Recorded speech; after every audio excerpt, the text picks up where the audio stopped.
स्वागत है दोस्तों, एक बार फिर से आपका हमारे चैनल में। पिछले भाग में आपने सुना रामायण के बालकांड से कामदेव का आश्रम। आज इस वीडियो में हम सुनेंगे ताड़का वध की कहानी। स्त्री के रूप में ताड़का एक घोर पाप है और पाप को नष्ट करने में कोई पाप नहीं होता। हे राम, तुम इस पापिनी का संहार कर दो।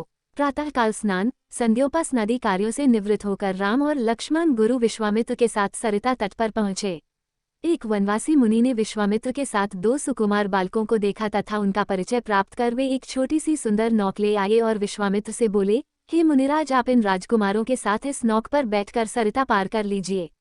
विश्वामित्र जी ने उस मुनि को धन्यवाद दिया और राम तथा लक्ष्मण के साथ नौक पर सवार हो गए।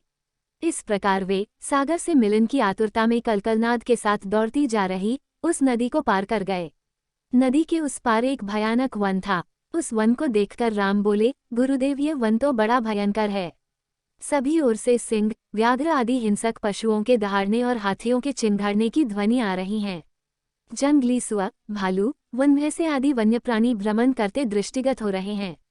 वृक्षों की सघनता के कारण सूर्य का प्रकाश इस वन के भीतर घुसने का साहस नहीं कर पा रहा है और इसी कारणवश चारों ओर अंधकार हो रहा है। इस अति दुर्गम वन का क्या नाम है? राम के इस प्रश्न का उत्तर विश्वामित्र ने इस प्रकार दिया, हे राघव, पूर्व काल में इस स्थान में वन न होकर मलदा और करुप नाम के दो बड़े समृद्ध राज्य हुआ करते थे।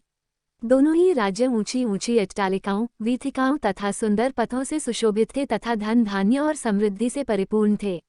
दूर दूर के व्यापारी यहाँ पर व्यापार करने आया करते थे, किंतु ताड़का नामक एक यक्ष कन्या ने उन दोनों राज्यों का विनाश कर दिया। ऋषि विश्वामित्र ने आगे बताया, ताड़का कोई साधारण स्त्री न होकर सुंद नाम के राक्षस की पत्नी और मारीच नामक राक्षस की माता है। उसके शरीर में 1000 हाथियों के बराबर बल है और वह अत्यंत पराक्रमी और शक्तिशाली है। इस प्रदेश को नष्ट करने के पश्चात ताड़का ने अपने पुत्र मारीच के साथ मिलकर यहाँ के समस्त निवासियों को मारकर खा डाला। अब उनके भय से यहाँ 2-2 कोस दूर तक किसी मनुष्य की परछाई भी दिखाई नहीं देती। भूलवश यदि कोई यहाँ आ भी जाए तो जीवित नहीं लौट पाता। उसी ताड़का का संहार करने के लिए ही मैं तुम्हें यहाँ लाया हूँ। राम ने आश्चर्य से पूछा, गुरुदेव, स्त्रियां तो कोमल और दुर्बल होती हैं, फिर ताड़का में 1000 हाथियों का बल कैसे आ गया? ऐसा प्रतीत होता है कि अवश्य कुछ न कुछ रहस्य है। विश्वामित्र बोले, वत्स, तुम्हारा कथन सत्य है और वास्तव में इसके पीछे एक रहस्य है। सुकेतु नाम का एक अत्यंत बलवान यक्ष था। वह संतानहीन था, अतः संतान प्राप्ति के उद्देश्य से उसने ब्रह्मा जी की कठोर तपस्या की। उसकी तपस्या से प्रसन्न होकर ब्रह्मा जी ने उसे संतान होने का वरदान दे दिया। परिणामस्वरूप ताड़का का जन्म हुआ। सुकेतु के द्वारा ताड़का के अत्यंत बली होने का वर मांगने पर ब्रह्मा जी ने उसके शरीर में 1000 हाथियों का बल दे दिया। विवाह योग्य आयु होने पर सुकेतु ने ताड़का का विवाह सुंद नामक राक्षस से कर दिया और उससे मारीच का जन्म हुआ। मारीच भी अपनी माता के समान बलवान और पराक्रमी था। वह सुंद राक्षस का पुत्र होकर भी स्वयं राक्षस नहीं था, किंतु बाल्यकाल में वह बहुत उपद्रवी था। ऋषि मुनियों को अकारण कष्ट दिया करता था। उसके उपद्रवों से त्रस्त होकर एक दिन अगस्त्य मुनि ने उसे राक्षस हो जाने का शाप दे दिया। अपने पुत्र के राक्षस गति प्राप्त हो जाने से सुंद अत्यंत क्रोधित हो गया और अगस्त्य ऋषि को मारने दौड़ा। इस पर अगस्त्य ऋषि ने शाप देकर सुंद को तत्काल भस्म कर दिया। अपने पति की मृत्यु का बदला लेने के लिए ताड़का भी अगस्त्य ऋषि पर झपटी। इस पर अगस्त्य ऋषि ने शाप देकर ताड़का के सौंदर्य को नष्ट कर दिया और वह अत्यंत कुरूप हो गई। अपनी कुरूपता को देखकर और अपने पति की मृत्यु का बदला लेने के लिए ताड़का ने अगस्त्य मुनि के आश्रम को नष्ट करने का संकल्प किया है। अतः हे राम, मैं तुम्हें आज्ञा देता हूँ कि तुम ताड़का का वध करो।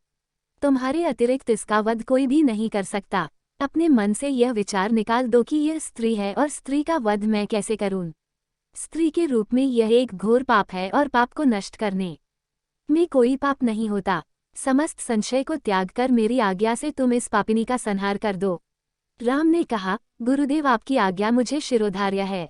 समस्त मानवों के कल्याण के लिए मैं अवश्य ही ताड़का का वध करूंगा। इतना कहकर राम ने अपने धनुष पर बाण रखकर उसकी प्रत्यंचा को कान तक खींचकर भयंकर टंकार किया।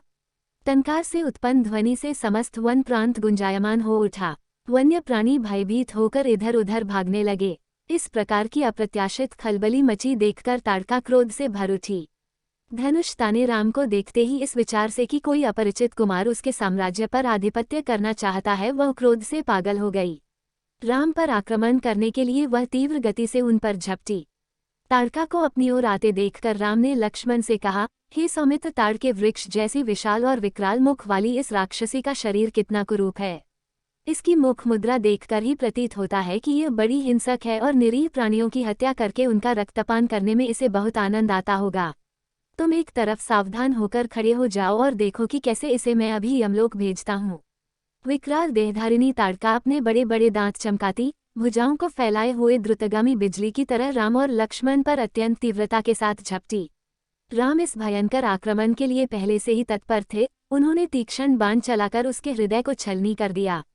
उसके वक्षस्थल से गर्म गर्म रक्त की धारा प्रवाहित हो उठी। वह आक्रमण करने के लिए पुनः टूट पड़े। इससे पूर्व ही राम ने एक और बाण चला दिया जो सीधे उसके वक्ष में जाकर लगा। वह पीड़ा से चीखती हुई चक्कर खाकर भूमि पर गिर पड़ी और अगले ही क्षण उसके प्राण पखेरु उड़ गए। राम के इस रण कौशल और ताड़का की मृत्यु से ऋषि विश्वामित्र अत्यंत प्रसन्न हुए। उनके मुख से रामचंद्र के लिए आशीर्वचन निकलने लगे। गुरु की आज्ञा से वहीं पर सभी ने रात्रि व्यतीत किया। प्रातःकाल उन्होंने देखा कि ताड़का के आतंक से मुक्ति पा जाने के कारण उस वन की भयंकरता और विकरालता समाप्त हो चुकी है। कुछ समय तक उस वन की शोभा निहारने के उपरांत स्नान पूजन से निवृत्त होकर वे महर्षि विश्वामित्र के आश्रम की ओर चल पड़े। तो दोस्तों, कैसी लगी आपको ताड़का वध की कहानी? आप कहानी को लाइक कर कमेंट में बताएं। साथ ही आगे की कथा सुनने के लिए चैनल को जरूर सब्सक्राइब करें। जय श्री राम।